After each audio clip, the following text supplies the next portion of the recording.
The community now known as Carpinteria has been around since before recorded history. It was first settled by the Chumash Native Americans, who called it Mashopshnow. As this reenactment shows, the next name for Carpinteria came from the Chumash's carpentry skills. La Carpinteria, or the carpenter shop, was the name given to the community in the 1700s by Spanish explorers who were impressed with the Chumash's woodworking skills, making ocean-going plank canoes. But it wasn't until September of 1965 that Carpinteria actually became a city and was incorporated. In honor of Carpinteria's 50th anniversary, here are 50 years of Carpinteria news stories, decade by decade.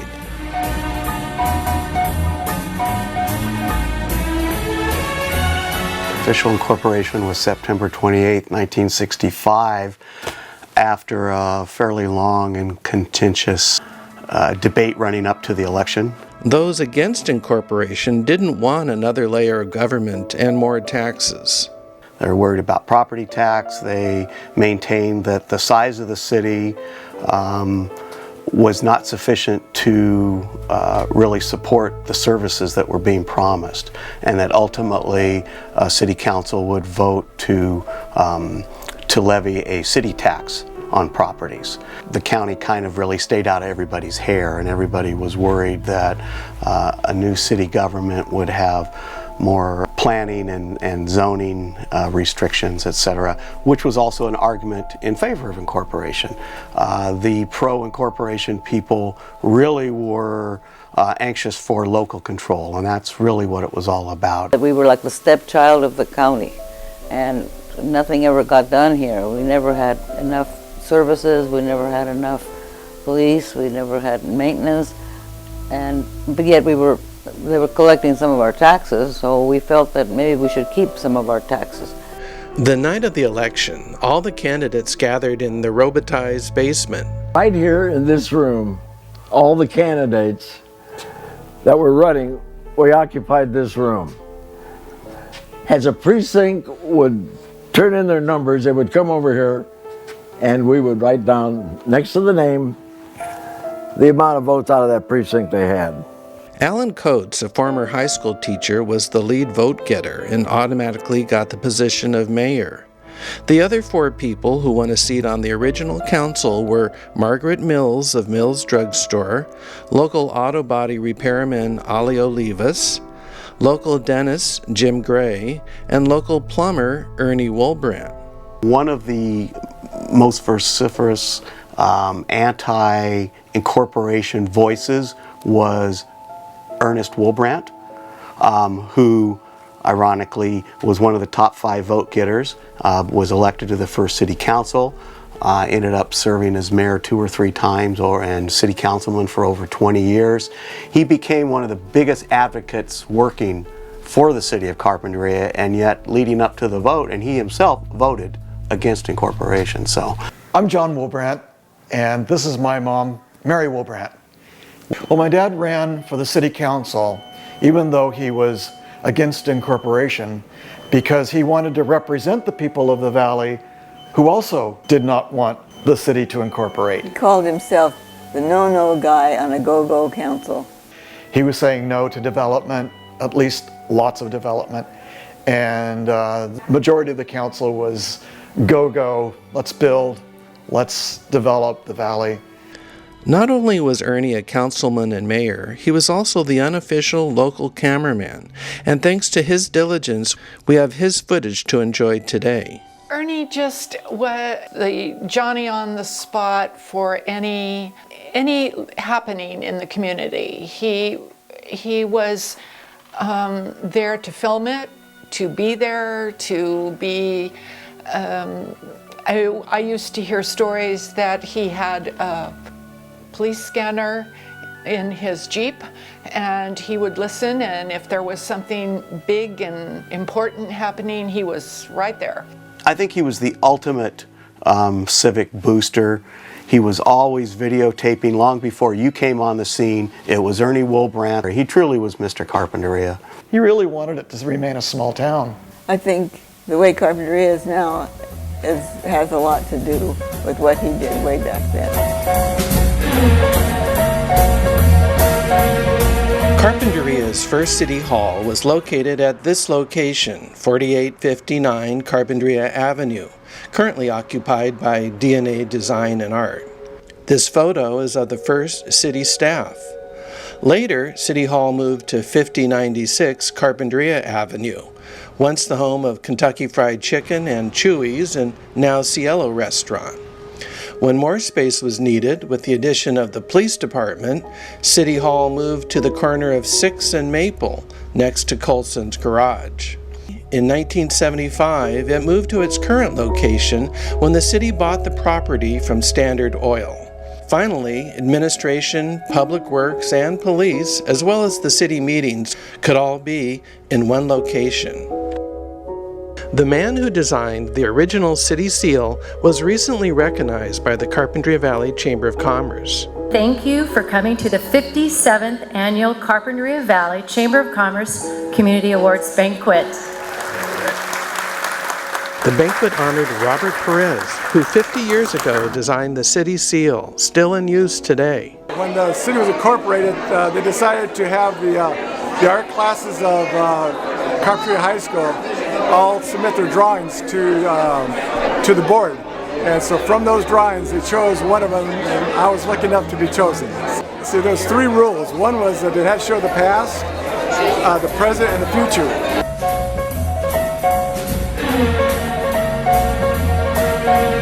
The Carpinteria Museum was also born in 1965. Right at the time of city incorporation is when ground was broken on this property here at 956 Maple with Provisor C.W. Bradbury, for whom Bradbury Dam is named, secured these county lots for the Historical Society.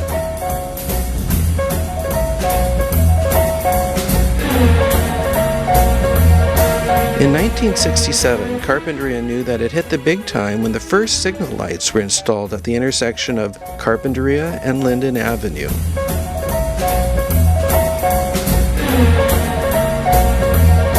While there had not been train service to Carpinteria since the 1950s, the train depot was actually torn down in 1967.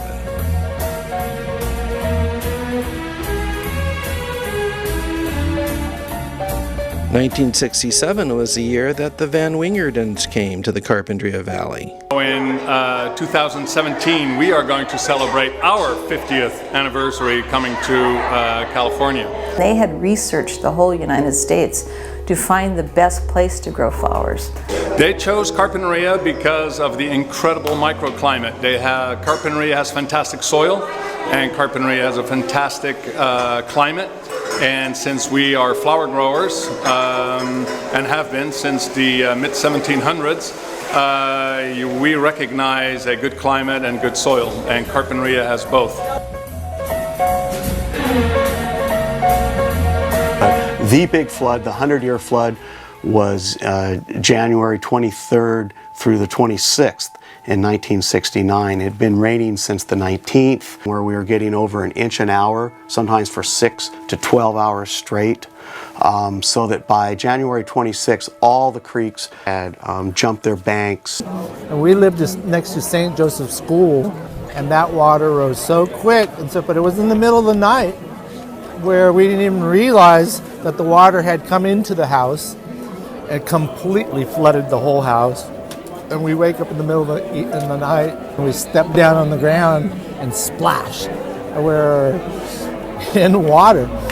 But just getting across Linden Avenue was an adventure because the water was rushing down like a river.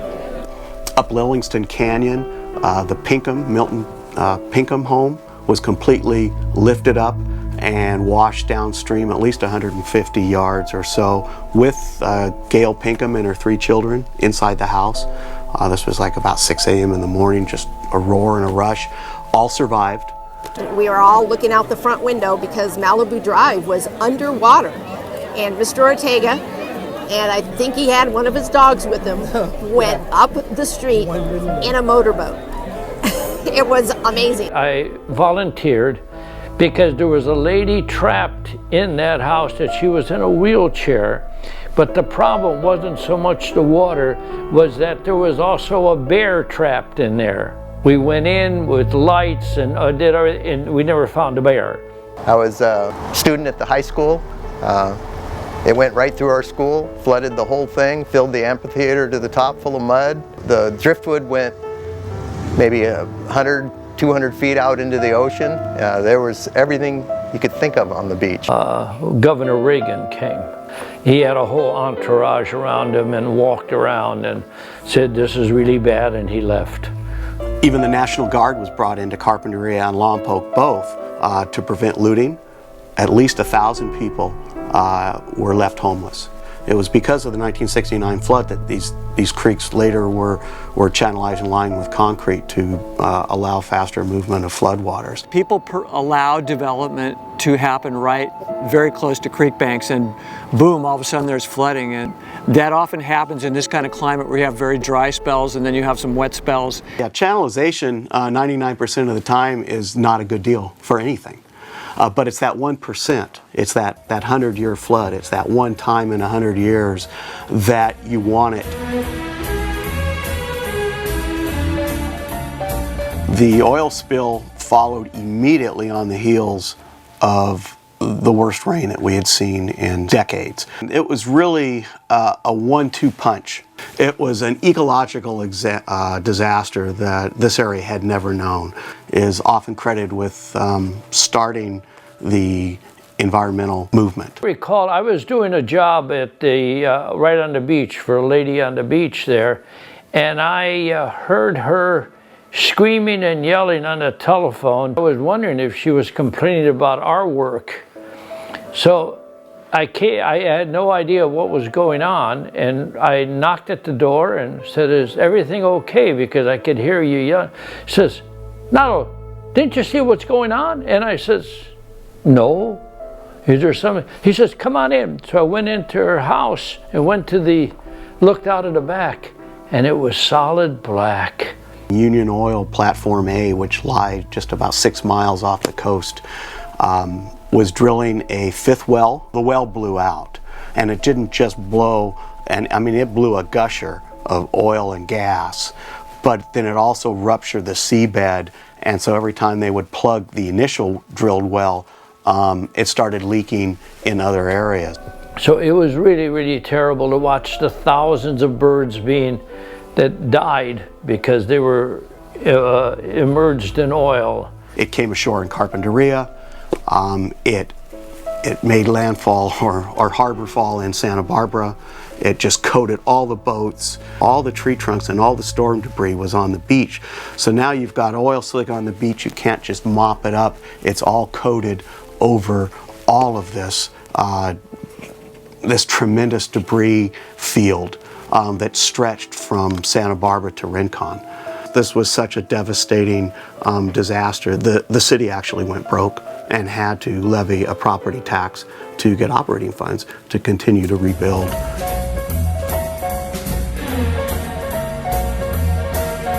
Carpinteria had hardly recovered from the rains, floods, and oil spill when the Romero Canyon fire occurred in 1971.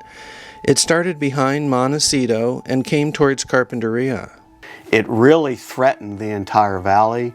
The entire foothill areas were being burned, and the front country of the San Ynez Mountains was all burned.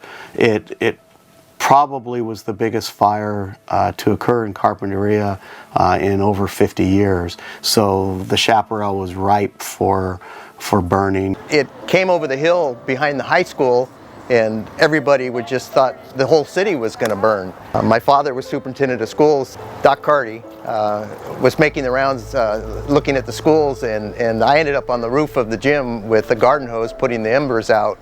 And I'll never forget that evening. It sounded as though I was sitting by a large bonfire and the crackling was right there.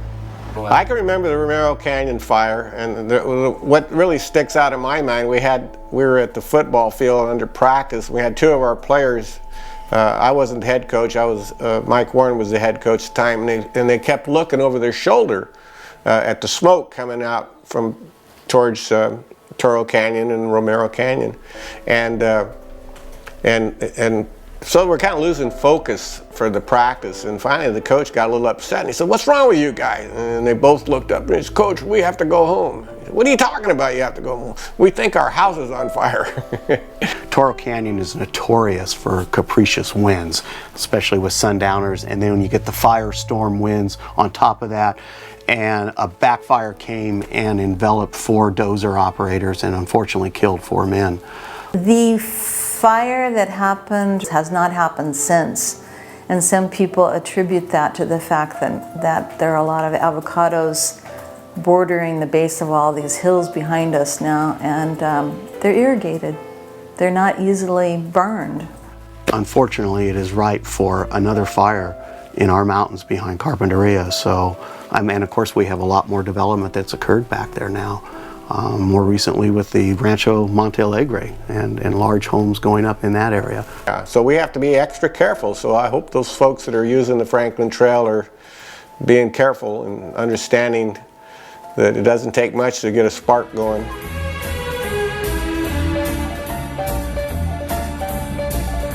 In the 60s and 70s, one annual popular event was the Loyalty Day Parade.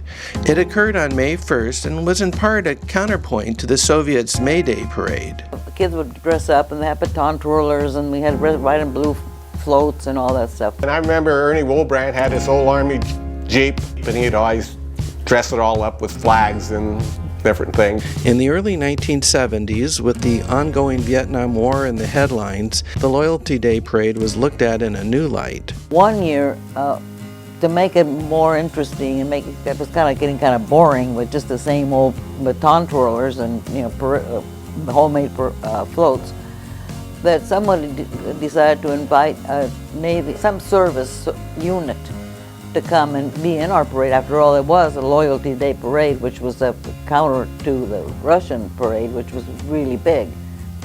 And some people were thrilled to death to see a group of service people in the parade. Other people were totally against it, fuming, because it was warlike. Shortly after this, the Loyalty Day Parade was discontinued.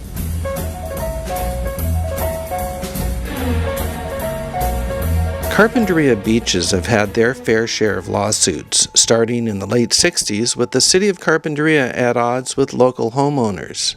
There was the lawsuit that was filed, and I think it was Roberts versus the city of Carpinteria, which was my father, and he was a named person, but it really was all of the beachfront owners. It wasn't just my dad. All of the owners along the beachfront had grant deeds, which described property that went all the way to the water's edge. The city maintained that there was a surveyed street out on the beach that was never built called Ocean Avenue.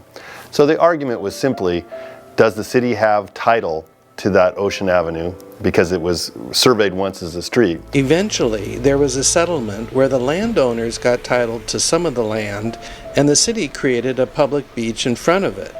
However, another lawsuit arose a few years later.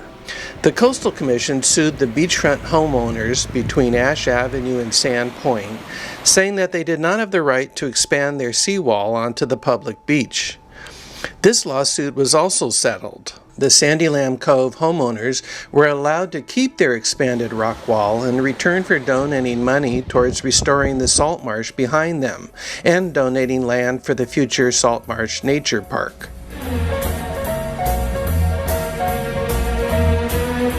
The new high school was built at the end of the 1960s.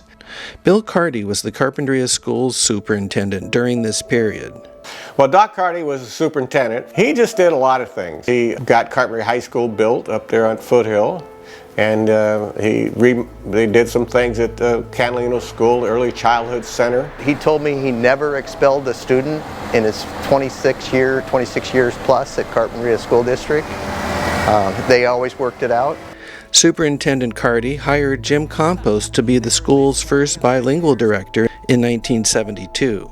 He remembers the program's rough start. I remember a particular meeting. The anger and the intensity of the meeting, both pro and con on bilingual education, was I mean, it looked like the whole community could just, was combustible. Unknown to Jim Campos and Doc Carty, there were still strong feelings below the surface relating to Carpinteria's segregated schools a few decades earlier. The new bilingual preschool program they started was based on the theory that for Spanish-speaking children to do well in school, they had to first have a strong foundation in their native language. This new program was very successful. The scores shot way up, and we became very famous very quickly. Eventually, funds ran out and the bilingual program was discontinued. In the late 60s, one of the fun weekends for myself and my brothers and friends was my father would take us down to the old fishing pier, and we'd stop by Reggie's Bait and Tackle and get our tackling food and candy bars. And Reggie had a rod and reel club that all the kids in Carp wanted to join it. You joined his club, you got a little card, and then he'd grab your hand and say, "Fish grabs a hold and takes off." That was his handshake. I spent a lot of time at the end of Linden, my family, myself, and with my father, Doc Carty, is an avid volleyball player. Later on in the afternoon, we may go over to 7-Up Bottling Company and get a free bottle of pop. Great memories. Coming up in Carpinteria's second decade, the city landmarks are designated.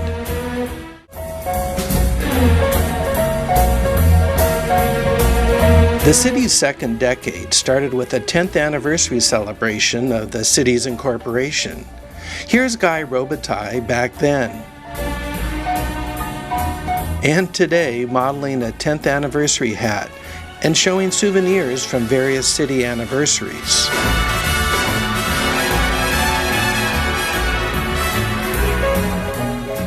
We won our first CIF championship in 1975, and that was a big deal in town.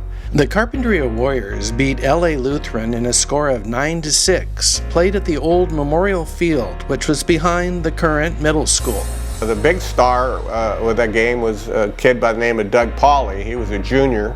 We had lost our quarterback, Keith Bell, in the semifinal game, so Steve Perez was the quarterback. I threw a touchdown pass to my friend Paul. He caught it, made a great catch at the 4-yard line, and he dove in the end zone, put his head down, and knocked over the defensive back and got in the end zone. It was a great athletic play. He reached for it. The most valuable player of the team was Walter Riquejo, who kicked a field goal in that game, which helped us win the game. They ran on the field after the game and tore down the goalposts and dragged the goalposts down the street into the palms. And in fact, I have a piece of the goalpost in my garage. Larry, there's a piece of the 1975 goalpost from the CIF championship game, and I'm sure there's pieces like that throughout Carpinteria. Carpinteria's city landmark number 1 is the Wardholm Torrey Pine, the largest of its kind in the world. In 1888, Judge Thomas Ward brought a seedling from Santa Cruz Island and planted it here in his garden. Since then, it's been appreciated by many, including former Vice President Al Gore giving away his daughter in marriage. Landmark number 2 is the Heath Ranch Park and Adobe. Once the elegant home of Russell Heath, all that can be seen now is the oldest adobe structure in the area, as well as the original fountain and eucalyptus trees. Landmark number 3 on Linden Avenue is the site of the original California Branch Library. Landmark number 4 are the original palms on Linden Avenue in front of the Old Palms Hotel. Only one of the original trees is still standing. Larry, this is the Portola Sycamore. It's one of City landmark number 5 is the Portola Sycamore. Oral tradition holds that this tree survives from the naming of La Carpinteria, or the carpenter shop. Spanish explorers under Gaspar de Portola came here on August 17, 1769. They were impressed with the woodworking skills of the Chumash, who were building plank canoes at this site. The tomals, as the ocean-going canoes were known, were built out of redwood planks, and the seams were caulked with tar from the natural tar seepages that still exist today in Tar Pits Park. The Coastal Act. Yes. That was one of the best things that's ever happened to this valley. The Coastal Act it aims to protect coastal resources, including agricultural resources. Carpinteria was a place that was growing outward for many decades. That area north of the freeway, those neighborhoods, single-family neighborhoods, are a reflection of that kind of growth, where there were development and annexations of agricultural land. We had Naomi Schwartz on our local coastal commission, and I think she's the one more than anyone that helped set the line for where the coastal district would be here. Usually it goes along the first highway you come to, which probably would have been 101.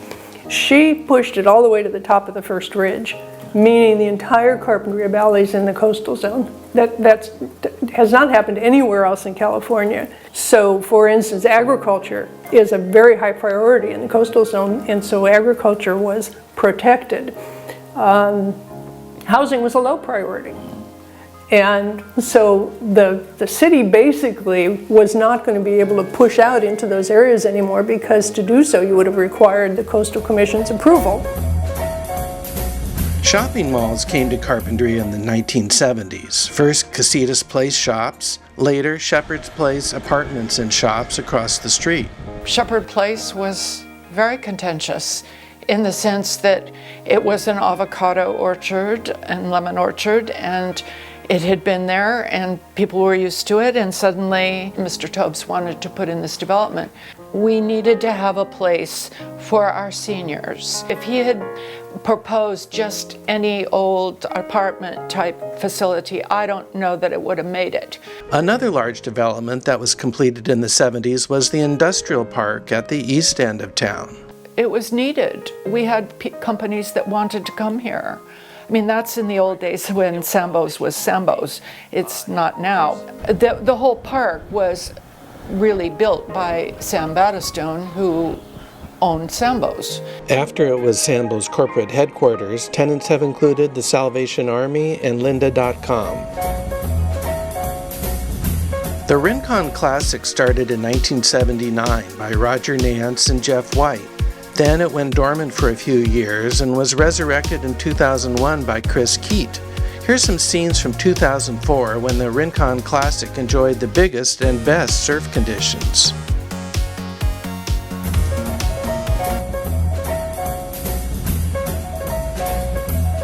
A few news stories from the end of this decade included a missing boa constrictor from the high school biology classroom, various marijuana busts, including one rooftop marijuana garden found above the Women's Club, Marianne Colson, the Carpinteria administrative clerk and running enthusiast, ran the Olympic torch relay for the city of Carpinteria, and Robotized Candies became President Reagan's official inauguration candies.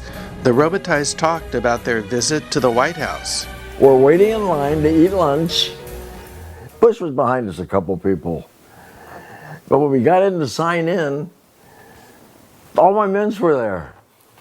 I mean, geez, you know, I'm getting all choked up about this. My kids are behind me, and they go, Dad, tremendous. The official candy of his inauguration on the second term.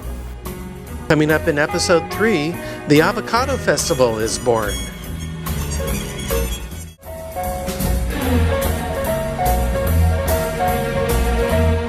Welcome to the 2012 Avocado Festival. Enjoy it. We are officially open. The idea for the California Avocado Festival began in 1986 at a meeting between community leaders Rob Godfrey, Connie Corbell, Debbie Murphy, Fran Cuccinelli, Bob Ely, and John Franklin. It's a festival to promote both avocados and the Carpinteria community. One of the main purposes of the festival is to support our local nonprofits, service organizations, and schools and churches, and I think we've succeeded. We are selling Rotary calendars here today. Our unique calendars in I think the 11th year. We're fortunate to be here with Carpinteria Beautiful in this lovely city. The Lions Club is a local community organization. The money that we raised last year, we gave $33,000 back to the city of Carpinteria to different groups. We're at the Carpinteria High School Cheerleader Guacamole booth. We're representing the Carpinteria High School Booster Club, who supports all the boys and girls athletic teams at Carpinteria High School. This is the Carpinteria Chamber of Commerce beer booth. 3 stages, 60, 70 bands every year. It's family fun, safe, good food. We're a zero waste festival. I'm co-chair this year with Mike Lazaro. He's involved with just about every special event in Carpinteria.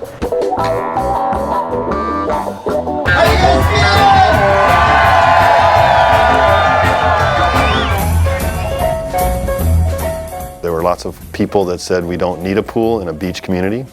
There were people who thought it would never ever be used. The school board at the time, I think, made a very good decision to allow the pool to be built there. What is fascinating in the end of the day, when you go to the pool, you'll find that it's always busy there. Many people feel that the city council election of 1990 was a Carpinteria turning point. The winners were Donna Jordan, Brad Stein, and Mike Ledbetter. What got us elected, I believe, is people wanted to preserve Carpinteria's nature, its small town charm, is a term that was used widely at that time. Up to 1990, there had been a continuing effort to develop the bluffs. Some felt this was necessary in order to have a higher tax base, as the city was in poor financial straits. The previous council was for Measure M, that would have created a redevelopment agency, encouraging hotels to be built at the end of Linden and on the bluffs, but it was voted down. The 1990 slate wanted to save the bluffs as open space, and they felt there were other ways to improve the city's financial situation. I remember at that time, Alan Coates, after we were reelected, that you needed to have all this development to keep balancing your budget. And I know that the three of us, when we were elected, we saw things a little differently. Donna Jordan recalls the last staff report before they took office. It basically said the city will be out of money by a year from June, which should have been June 91, and there was nothing left in the reserve fund, and you'll either have to raise taxes or cut services severely. And that's kind of what we were facing. And yet, after a couple of years of bringing in a manager whose strength was budgeting, we began to build up the reserves. I think they went as high as $5 million, and the city had enough money put away to weather this recent downturn and do very, very well. Pretty drastic reorganization of City Hall, and the employee structure at City Hall was undertaken and resulted in the reserves growing back to millions of dollars, where I think they still are. And they hired Paul Marangella, who brought tremendous change in terms of the inside of City Hall, all of us. Hi, Paul. How you doing there? How's it going? We kind of all struggled along at first because this was a new way of thinking. I mean, good grief, we were told that we were going to have a computer on every desk. I mean, who had ever heard of that? You know, I mean, it was just so many big changes. Al Clark was the slate's campaign manager and talks about their agenda. They wanted to provide more open government, more participation of citizens in government, more listening to citizens. They wanted to do the business of the city openly. And I remember the old council kind of fighting against a certain councilman who I will not name. Said, you know, we're going to give a forum to our local terrorists, meaning us, to go and speak. Now, of course, we take it for granted that you will be able to go and speak openly and people will know what it's all about. It wasn't like that before. The three of us were the first to start televising city council meetings. Broadcasting the council meetings was a tremendous step forward to including the community in the legislative process. One person who came in one night with bedroom slippers on came running in the back door because they'd been sitting at home watching and they wanted to come down and say something about that issue. Yeah, they still do. When we started televising and taping the council meetings, and you had to work in this little closet in the women's restroom, and so you've come a long way since then. Another slate platform was moderate growth. It was the HERALD at that time. They were very pro-development. you know, you must develop or die. We were accused often of being no-growthers, which was never true. Now we feel like we're in control. And when somebody comes in from outside or even within with something that doesn't fit, they're told to skedaddle. It was kind of a big deal because we became the council majority. And at that time, the big issue facing the city was development on the Carpinteria Bluffs, where the nature preserve is now. 200 or more condominiums were planned for that space, and the former city council was in favor of that plan. The community didn't seem to favor that plan and elected us to put an end to those plans. After the slate won, but prior to their swearing in, the Lame Duck City Council met and approved a Bluffs development, which immediately went to the Coastal Commission. This led to an 11th hour race to the commissioners' meeting. There were commissioners who were opposed to our withdrawing the application. So yes, they were poised to approve it at that time. Mike and Brad and Donna were inducted into put on the city council, and immediately after that, Mike Ledbetter was sent. Immediately he left right from the city council chambers to travel to San Diego. I believe Arturo Teo drove him down there, and he got up to testify at the Coastal Commission saying, yeah, we're the new government in Carpinteria, and we'd like to pull that plan back because there's a few more things we want to look at. So the Bluffs development was put on hold, only to be revisited with some more nail-biting events a decade later. The 25th anniversary of incorporation was a big deal. There was a street dance, black tie party, and flea market. Event organizer Guy Robitaille managed to get a Navy destroyer to also participate. The large ship was anchored off the end of Linden Avenue. And they lit that thing up. You'd think it was Christmas every night. We had a fishing derby, and it was beautiful to see that those guys that had their boat, and they knew we were having a derby right in front of them, and they blinking their lights. But there was a controversy with that Navy thing, to tell you the honest truth. Really? Why was that? It was warlike, and we don't do war. The Robitailles remember some of the complaints that were made about the sailors. Your daughters are going to get raped. Oh yeah, the sailors were going to raise all kinds of hell in town, and it was going to be all kinds of, there were just some people that just didn't like anything that had to do with war. And so we had to put up with that kind of thing. As it turns out, there weren't any problems with the sailors. In fact, they even participated in the dryland canoe races, also part of the anniversary celebrations. Wade Nomura was on the winning team that raced up Linden Avenue.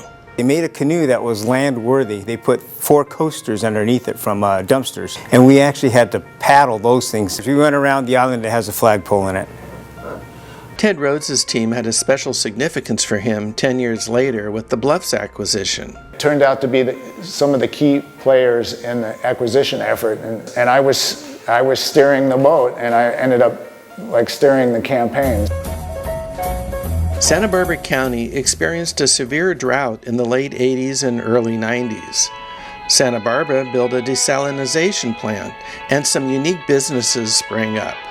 The popping up of small businesses that would come out and dye your dead lawn green, and opportunity knocks, I guess, but it was punctuated by a period where suddenly we got 60 or 70 inches of rainfall over the end of one winter and the whole of the other. And it was, the final exclamation point on that was the March Miracle. And at the end of the drought, the voters in Carpinteria Valley, as well as Santa Barbara, Montecito, Goleta, and throughout the county approved participation in the State Water Project. It resulted in the construction of a pipeline connecting Lake Cachuma with the California Aqueduct. I've been on the water board since 1996, and the idea that the community is exporting $3 million a year just to pay for the construction costs of that, but then when we need it, it doesn't produce much in the way of water, has been very sad. What is now known as the Linden Field at the end of Linden Avenue didn't always look so good. Well, the grass was all dead, and it was just like a gopher city. We went and took it over and cut a deal with the state park. Well, we're going to collect parking fees in your state park to offset. We will pay to put in irrigation systems and maintain it, because your backyard is actually our front yard down to the beach. And so we did that, and then we were able to use that park and provide it to the community at a better level of service. Bill Clinton and family stayed in the area just before he took office. He stayed at the Bloodworth Thomasons on Padaro Lane. A minor controversy erupted as to whether the vacation home was in Carpinteria or Summerlin. Bill Clinton jogged on Padaro and Santa Claus Lane and ate at the Nugget in Summerlin.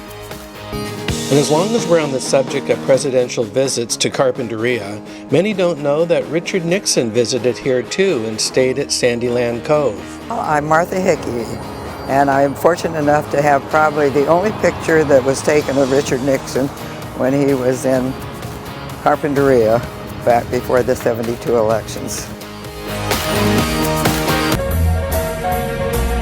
In order to offer trash recycling services and for other reasons, the City of Carpinteria changed its refuse franchise from Channel Disposal to Harrison & Sons.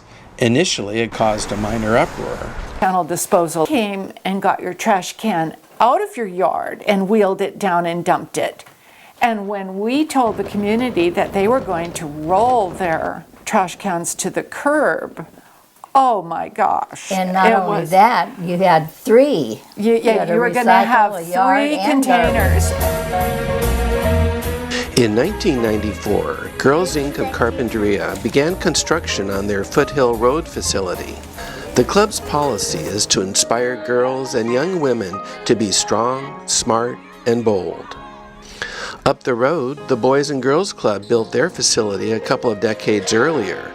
They also have after-school programs and are known as the Positive Place for Kids. Finally, another new facility was built at Lions Park in the mid-90s. The Lions Club of Carpinteria offer their lodge and recreational area for public meetings and other private gatherings. I'm going to pick up the Coastal View here. It's Thursday, that's when the Coastal View comes out. Love the Coastal View. Coastal View News was started in 1994 by Rosemary Finucchi, Gary Dobbins, and myself, Mike Van Stry. Gary and I still operate the paper in downtown Carpinteria.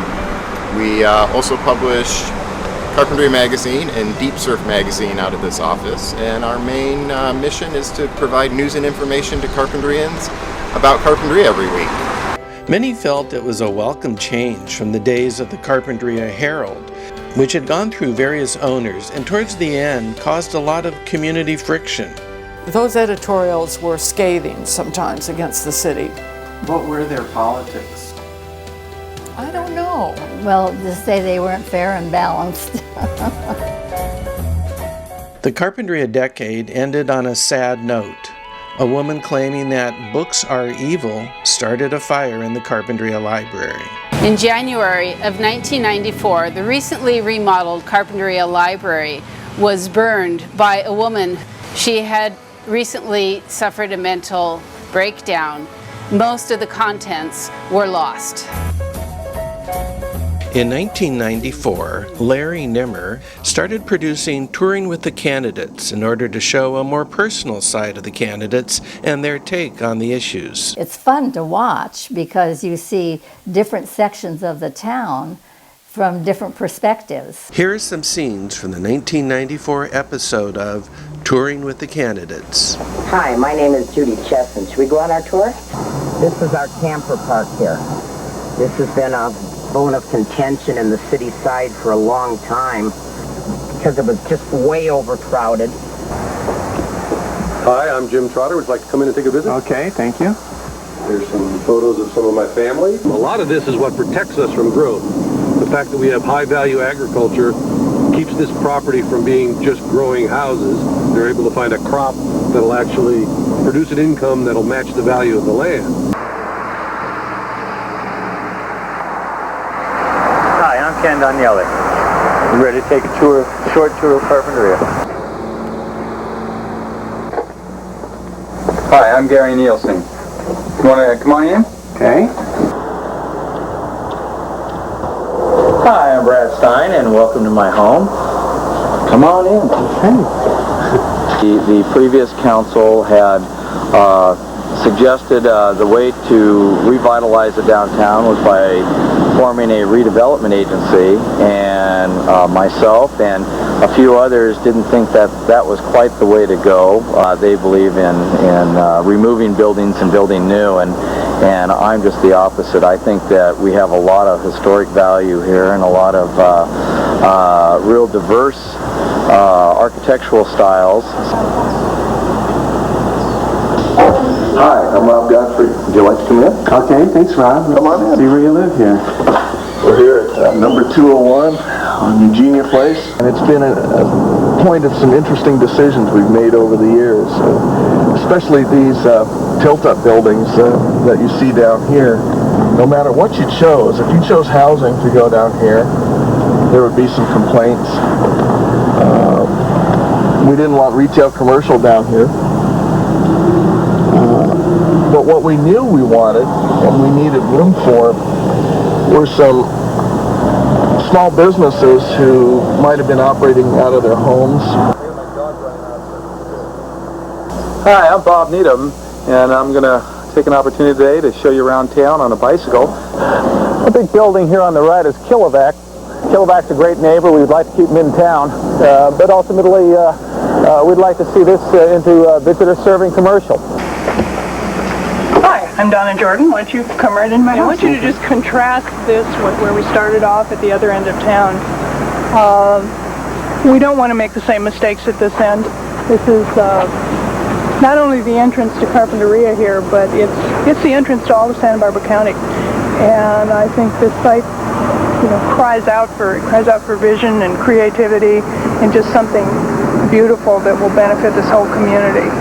And I think that as a community, in fact, as the last small town on the Southern California coast, we can't afford to settle for anything less than the very best. And I think this view says it all, and I think that's all I have to say about it. Okay. Coming up in Carpinteria's fourth decade, the Citizens by the Bluffs.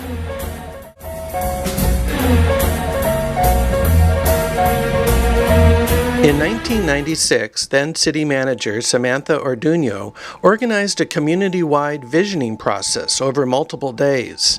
Many diverse elements of the community participated and developed proposals that led to many important improvements in the community. I think the 2020 visioning process was really the key to the growth and the development of Carpinteria into the well-planned community that it is. The Seaside Shuttle was one of the projects that came out of our transportation study. And here's the first quarter. We've even had kids have their birthday parties on the shuttle, and people go shopping on the shuttle.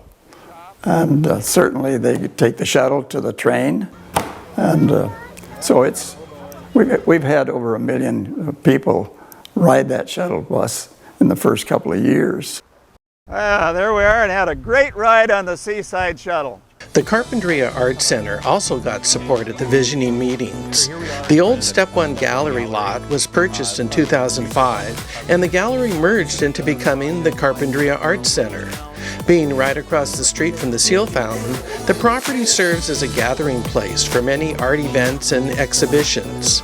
There are also plans to build a new artist-serving structure in the future. Oh, God's got a plan for me. Carpinteria Valley Art Center. I think it's great. Another program that came out of the visioning process was the Volunteer Host Program, manned by seniors. They love to sit down there at the kiosk in the Seal Fountain and help people, visitors, find places that they want to go and things that they want to do and places to shop. Carpinteria has long been an agricultural community. Initially walnuts, then lemons and avocados, and more recently flowers. However, over time, the flower greenhouses caused controversy in the valley. I think what concerned people was over time the amount of them, the amount of greenhouse coverage of the land. The city council at the time didn't like greenhouses. They didn't want them here. They never appreciated the fact that Carpinteria is small because the greenhouses surround the city and have kind of suppress growth that would normally happen in a city. You can imagine if all the greenhouses were removed and you had condos everywhere, it would look a little bit like Los Angeles. Some of the issues raised about the greenhouses were their visual blight, nighttime light pollution, increased traffic, neighborhood overcrowding, environmental practices, and the amount of water they need. The Gerbera daisy is grown hydroponically now. It's the best way to grow it. That water is recirculated, sometimes filtered and used 3 times before they then use whatever the excess is on the orchards that surround the greenhouse. So it's very water saving. When you irrigate in a greenhouse, it's water saving in general instead of irrigating outside and having a lot of evaporation happen. One of the problems was that many of these greenhouses were going up with no permits. The Carpinteria Valley Association took one of the developments to the Coastal Commission and asked that it be stopped. And the city decided at that time that we would support that. The Coastal Commission wrote a very strong letter to the county letting them know that it was time for them to get control over this whole issue. The county decided to do a planning element specific to greenhouses in the Carpinteria Valley, and not to stop them, but to say where they would be appropriate, where future ones would be appropriate, and where they would not be appropriate. The criticism about the flower industry came at a particularly bad time for the local growers because of increased foreign competition. Now, 80% of the flowers that are used in the United States come from South America. But what is interesting is Carpinteria grows about 80%, I think, is the number of what flowers are grown in America. So we are the last little flower basket of America right here. And when the recent economic downturn happened, many of the local flower growers were losing money. Luckily, you had a lot of conservative farmers here who had some resources they could turn to and keep their operations going while they improved the efficiency so that they could get back to a profitable mode.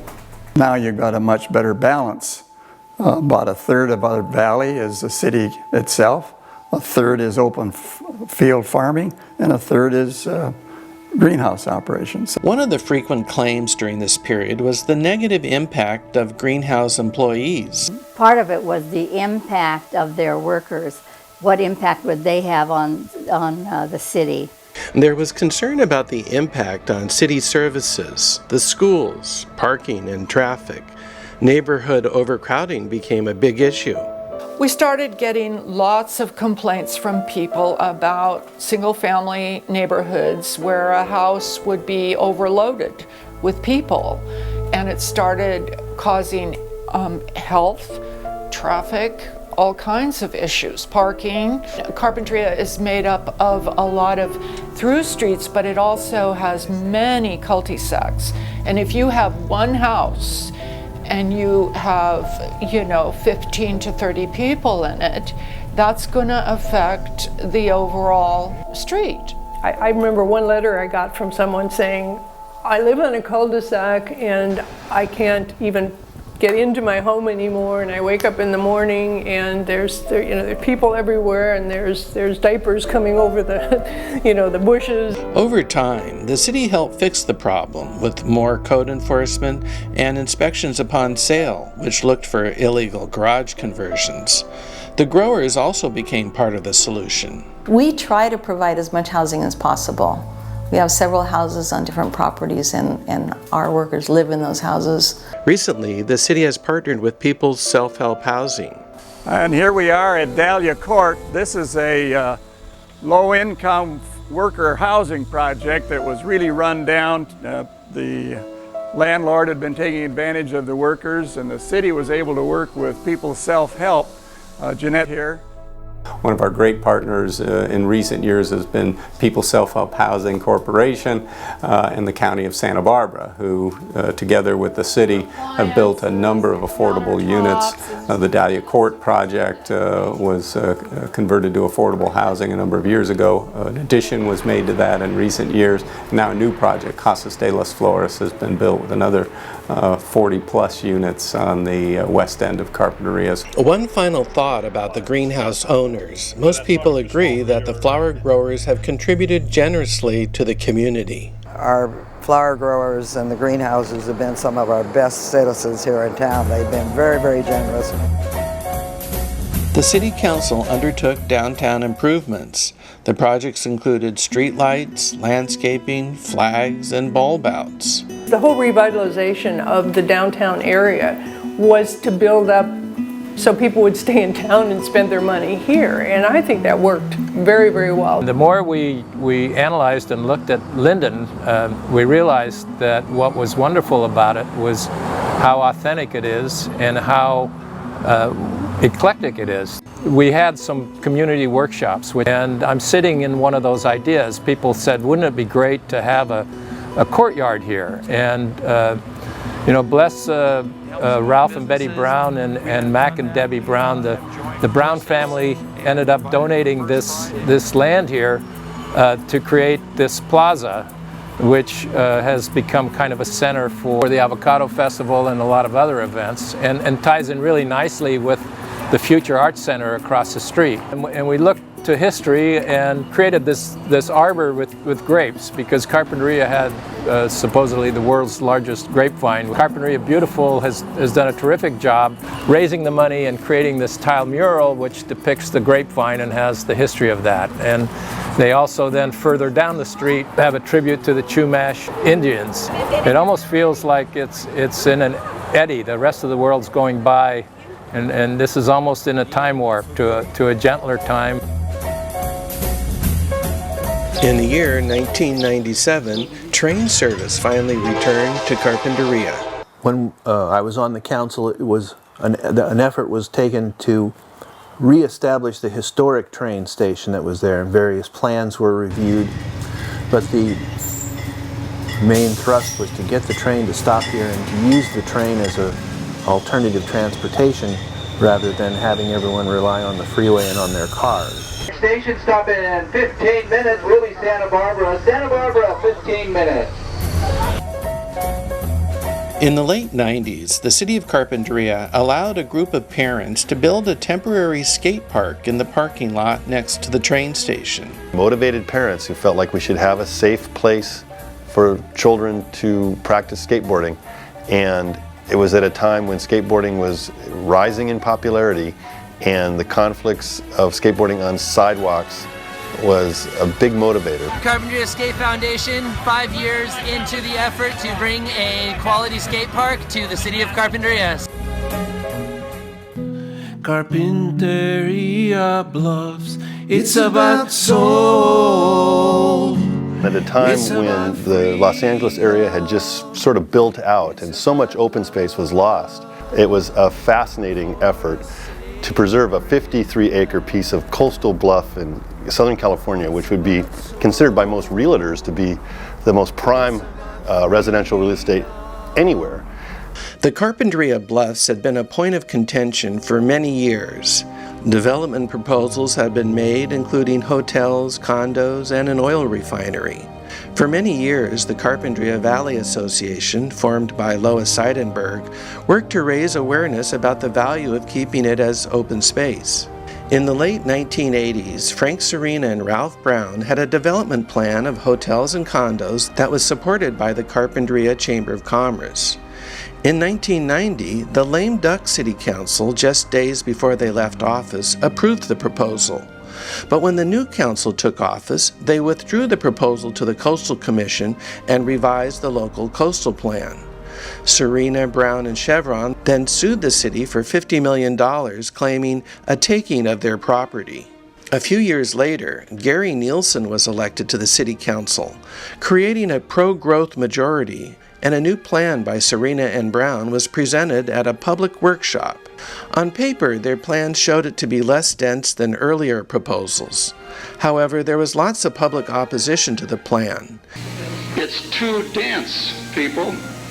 Including Dick Weinberg, who presented a scale model of the proposal, and in 3 dimensions, it appeared denser. One of the things that this shows is that a fire truck cannot get up and down this street and turn around. We also found out that the trash trucks couldn't get up and down those streets. Dorothy Campbell was in the workshop audience. And some woman got up and said, well, after all, whatever we build will bring money to Carpinteria, and I think there's no better idea. I can turn red if I get really mad, and I tromped down and said, why don't we see if we can't buy the land and use it as open space? And Voss tells me that I'm listening. Voss tells me that the whole place kind of blew up. And the nice thing was that I was up on a podium, and as I came down from it, people were giving me $20 bills. Suddenly, the tide had turned. People in the community thought that maybe they could buy the bluffs. And swing vote council member Nielsen changed his mind and was now in favor of keeping the bluffs as open space. By now, Shea Vickers owned the property, and they came to town and tried to present their vision of a Bluffs business park to the public. But they made a big public relations gaffe. When they unveiled their plan, they actually did it at the Bluffs, but they had a small stage there and they invited a few people. But what they did also is they put Pinkerton guards around the Bluffs so that people could not go in there and listen to what they were saying. Inadvertently, they had excluded all the people they wanted to win over, and they were criticized for being out of touch with the community. The citizens for Carpinteria Bluffs, we decided we could not do this by ourselves. We needed another partner, the Land Trust for Santa Barbara County, and David Anderson, who was with them, negotiated a deal with Shea Vickers for $3.95 million. However, the seller made the option good for only 4 months. No pun intended, maybe they were calling our bluff thinking we couldn't do this. Fundraising began in earnest. One method was to sell honorary deeds. We started selling deeds for a minimum of 100 square feet, hence a gift of $174. And there were countless checks that came in at exactly $174. The gentleman who donated $250,000 toward the acquisition of the property overall got naming rights to the fields and named the fields after his mother, Viola. With nearly the whole town mobilized and with the hard work of the organizers, the funds were raised in the nick of time. Today, Shea Vickers, the former landowners of the property, are here to publicly hand over the deed to us for this special piece of coastal land. What do you think of that? Shea Homes typically develops property and fulfills dreams of home ownership and commercial opportunities. It's a rare opportunity for us to sell an entire property for preservation without any development. I'd like to additionally comment with this transaction, the 3 lawsuits that have been going on for the last 5 or 6 years are also being dismissed and dropped. And about a month ago we had a day called Bluffs Day. When I got up and spoke to the crowd, I said, if you can do this, I'm going to dance on the bluffs. Ron, if you'll have me. Well, there we go. We didn't know. It's about freedom. It's about love for a sacred land. One of the keys to the successful outcome was having so many community members involved. And while the pros and cons of Bluffs development was divisive to many Carpinterians, in the end, most everybody embraced the solution of buying the Bluffs from the property owners. I think I'm in denial still that we've pulled off this minor miracle. In 13 to 14 weeks, the money was raised to buy the Bluffs. That was, I wouldn't have predicted that ever. And it happened, and it was quite a legacy moment in Carpinteria's history. It was like the soul of the town remained and will remain in perpetuity. It's about love for a sacred land. The Peace Corner at the intersection of Linden and Carpinteria Avenue started in 2002, just after 9/11 and during the lead-up to the U.S. invasion of Iraq. Santa Claus, atop Santa Claus Lane, had been a popular destination since the 1950s, with its miniature train ride, date shakes, and toy store. However, by the 2000s, the Santa Claus statue was falling apart and causing the roof below it to leak. The Santa Claus issue was, do we keep a 40-foot tall chicken wire, plaster, paper mache Santa Claus along Highway 101? A new owner in the 90s wanted to get rid of Santa Claus, just completely change the name to attract a different clientele, let's say. Santa's days were numbered. We looked at all sorts of preservation alternatives. The owners were very happy to donate it to the Historical Society and suggested we stick it on our roof here at the museum. They really did. Eventually, a water district near Oxnard invited Santa to their lot, about 30 miles south on the 101. So Santa's still spreading goodwill and has found a new home and survived to this day. This marsh park was slated for development as far back as the early 60s. The marsh park was a heroic effort to reclaim what was once wetland, was once filled with dirt to make way for condominiums, and that was clawed back and turned back into its wetland form. The UC, or the University of California's reserve manager, Wayne Farron, was the one who I believe deserves the most amount of credit for driving that project to its completion. But eventually, this area, which now has a medium tide in it, will have a series at low tide of channel, mudflat, pickleweed marsh, high marsh, palustrine scrub wetland, upland scrub, and grassland areas. 10 years of collaborative building, 10 years of funds seeking, 10 years of planning, all resulted in the marsh park as we see it today.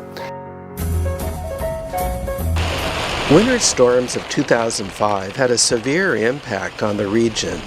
Mudslides and flooding closed both Highway 150 to Ojai and the 101 freeway near La Conchita. Really shutting down the economy in the area. Commuters could not get from Ventura County into Santa Barbara County, although some had workarounds up the 5 corridor and down the 101. Also, people were coming into Santa Barbara Harbor by boat from Ventura, believe it or not. There had been a mudslide that destroyed homes in La Conchita in 1995, but the storm of 2005 caused even more horrible damage. A second slide hit in the same area, and with unfortunate loss of life in this case.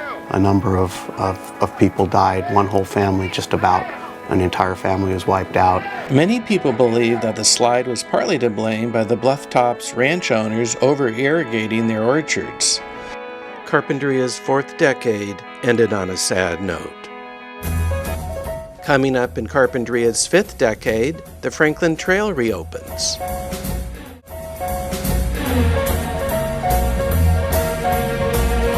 In 2006, Carpinteria's CIF football star Chris Gokong was drafted by the Philadelphia Eagles and then also played for the Cleveland Browns.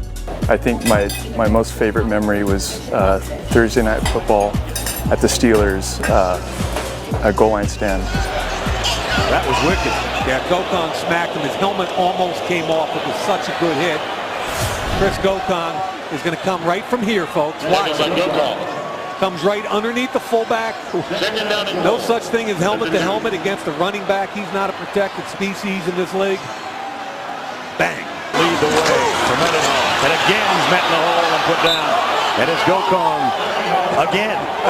Gokong's having himself a series. 2 huge plays by Chris Gokong.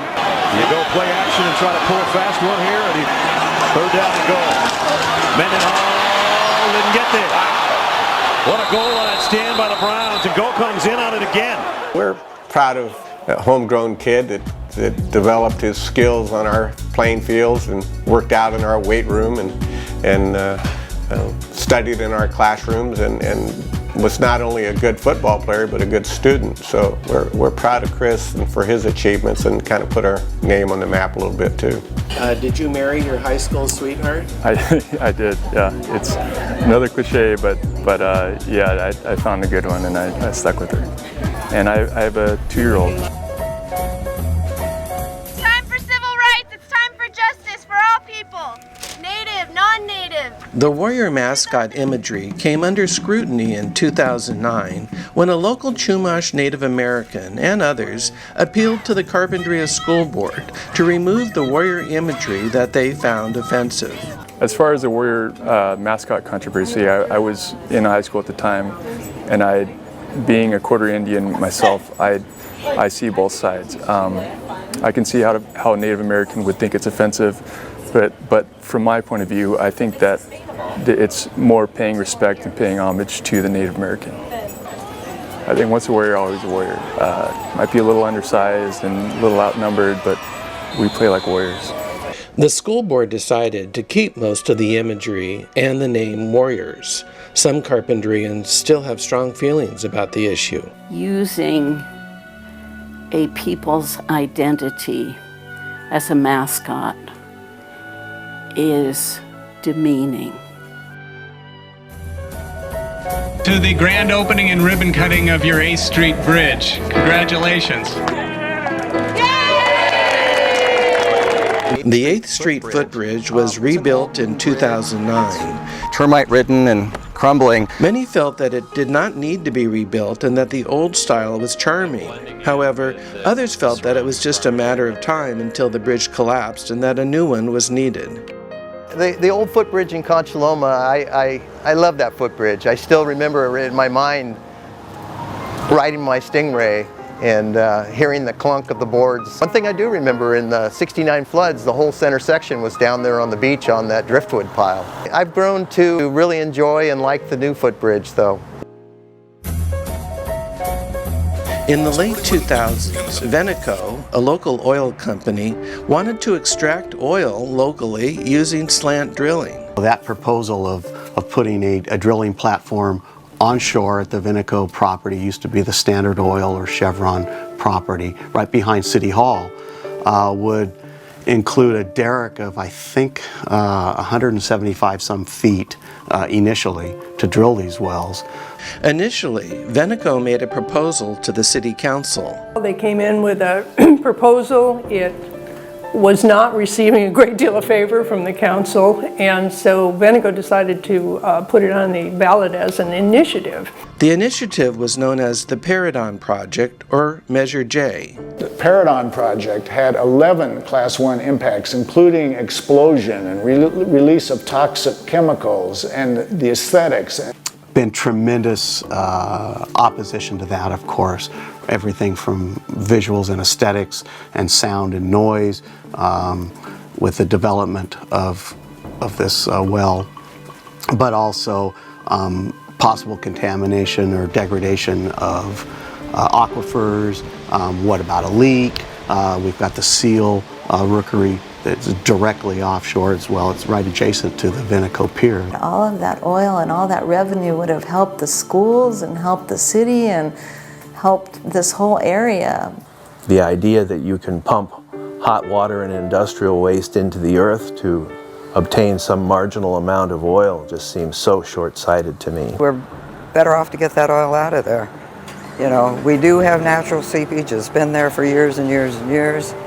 And obviously, I think that's some of what's coming up there at Summerlin now is the natural seepage. Here are a couple of TV commercials that were broadcast reflecting both sides of the issue. Carpinteria is a beautiful, sleepy little beach town, and that's what Veneco Oil is counting on. The sleepy part, anyway. Veneco wants to build their noisy, polluting 140-foot-tall oil rig right on the bluffs. On June 8th, don't let them fool you with false promises of money or schools or threats to drill offshore. If we don't wake up and vote no on Measure J, this will be the sound we hear 24 hours a day for the next 30 years.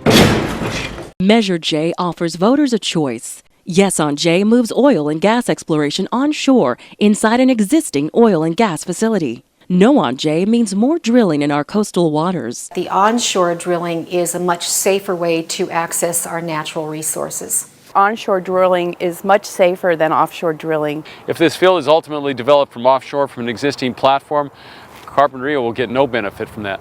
Which one will you choose?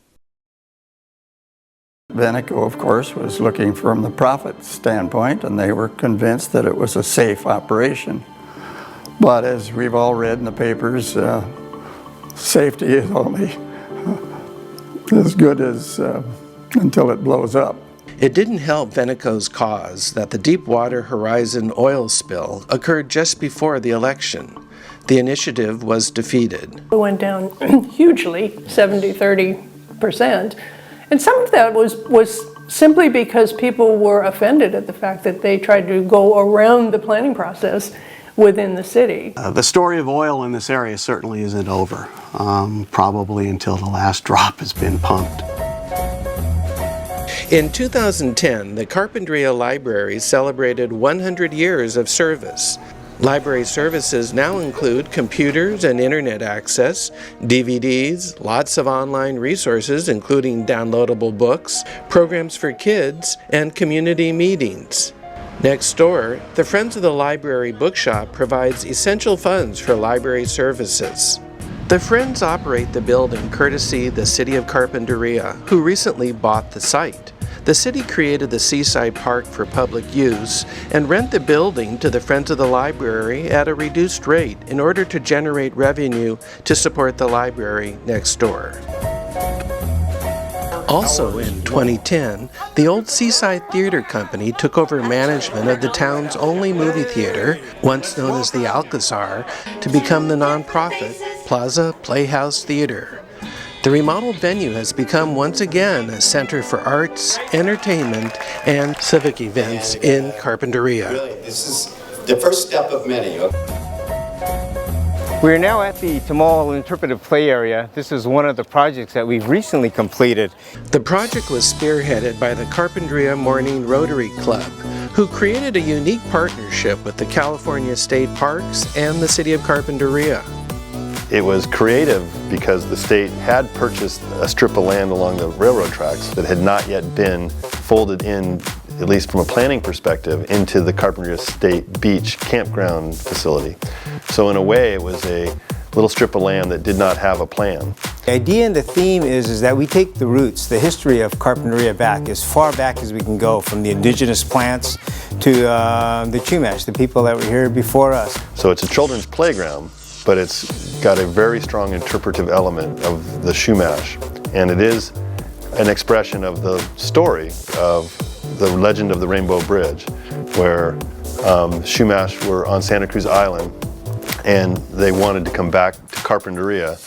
And so a rainbow was created for them to come back, and anyone who fell off the rainbow were turned into dolphins. Woolbrant Way in downtown Carpinteria was the appropriate location for artist John Woolbrant, son of the street's namesake, former Mayor Ernie Woolbrant, to dedicate his new mural titled World's Safest Beach. The central portion of the mural is based on a postcard, a photograph in the late 1970s. My name is Lou Panazon.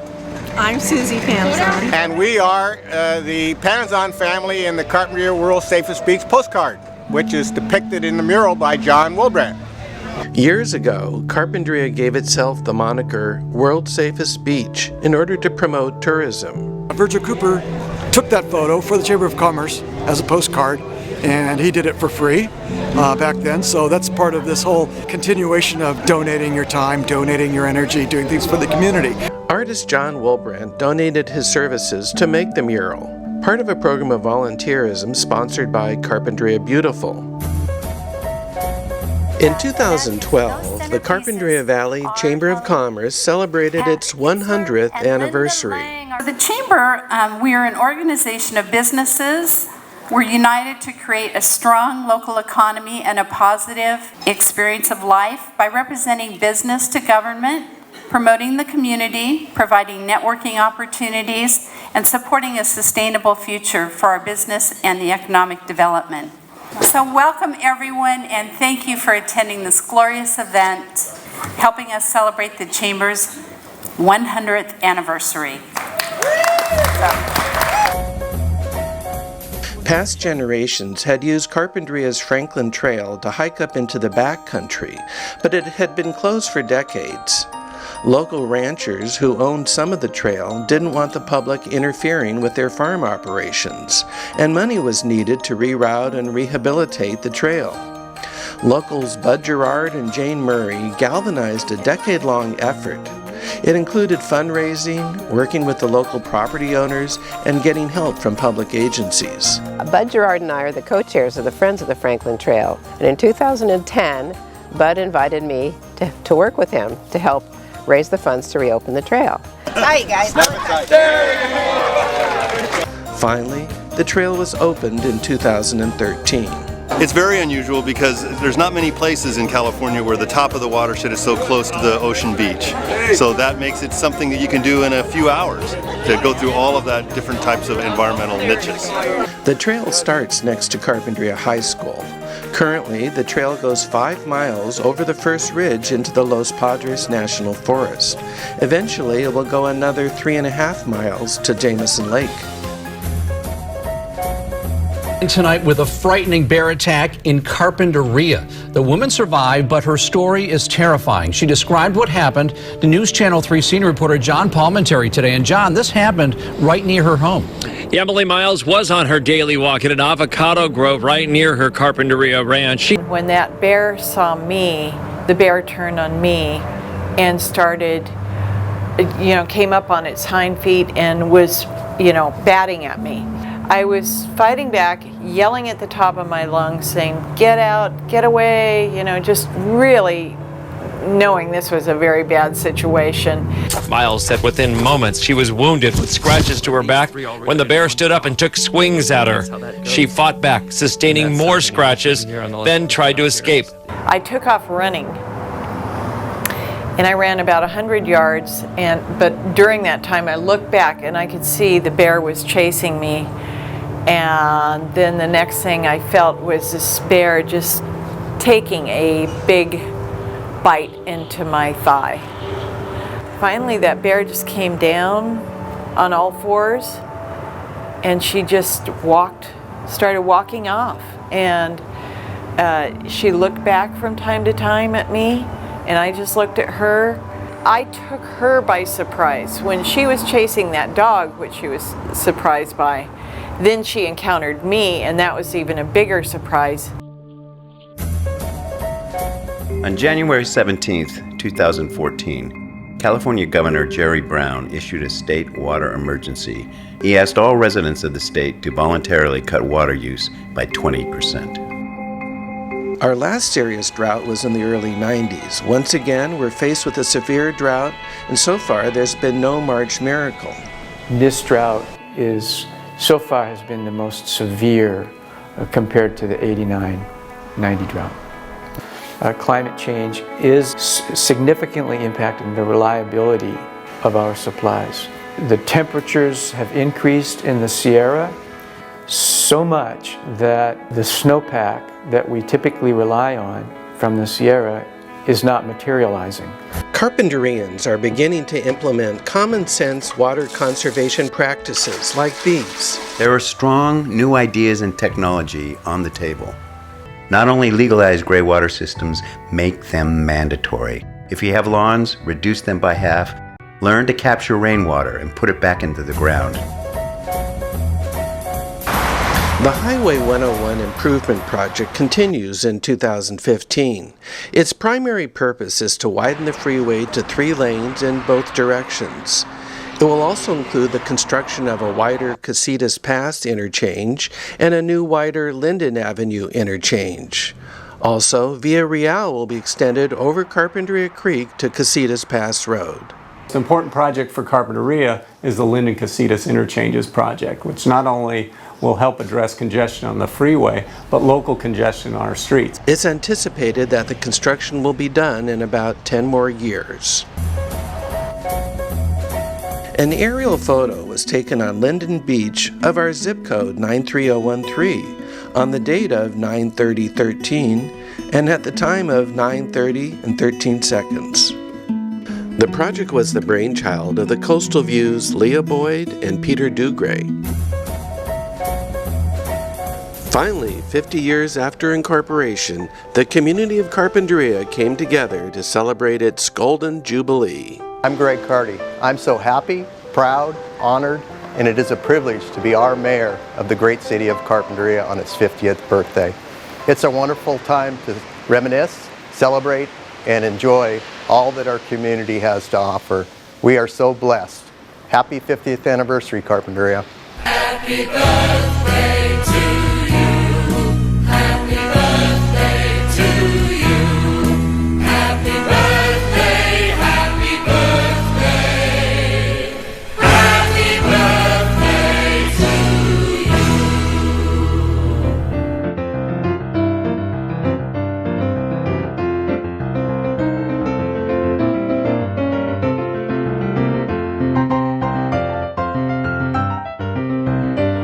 Happy birthday, Carpinteria. I love living here and I love this town.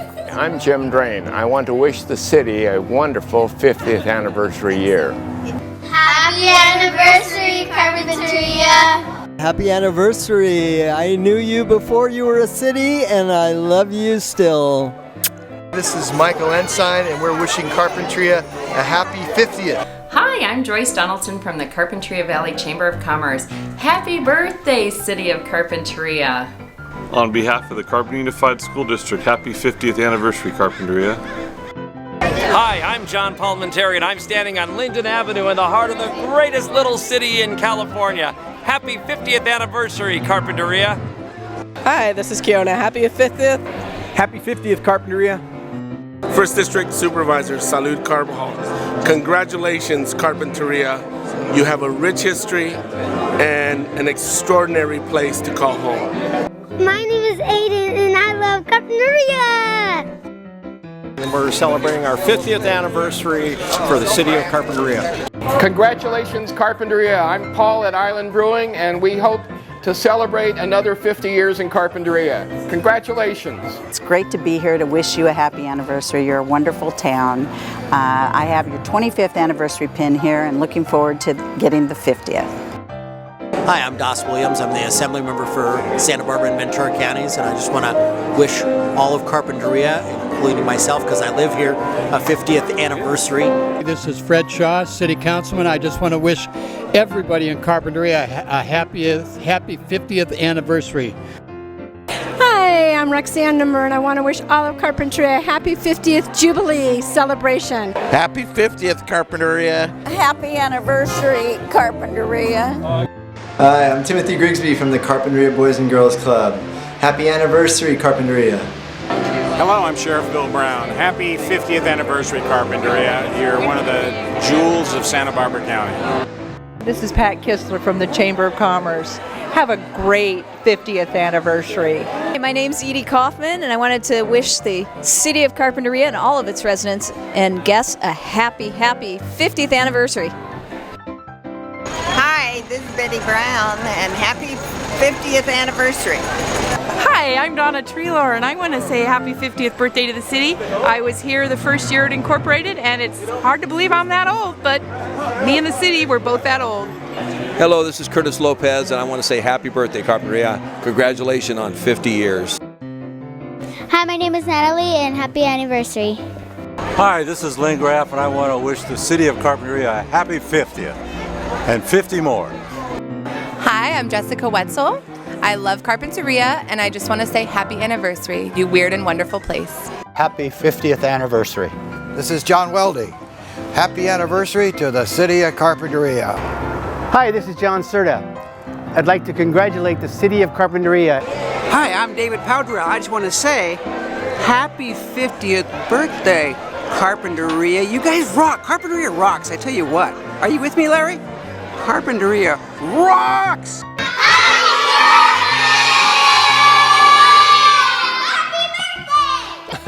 Yeah, happy birthday, Carpinteria. I'm Larry Nimmer.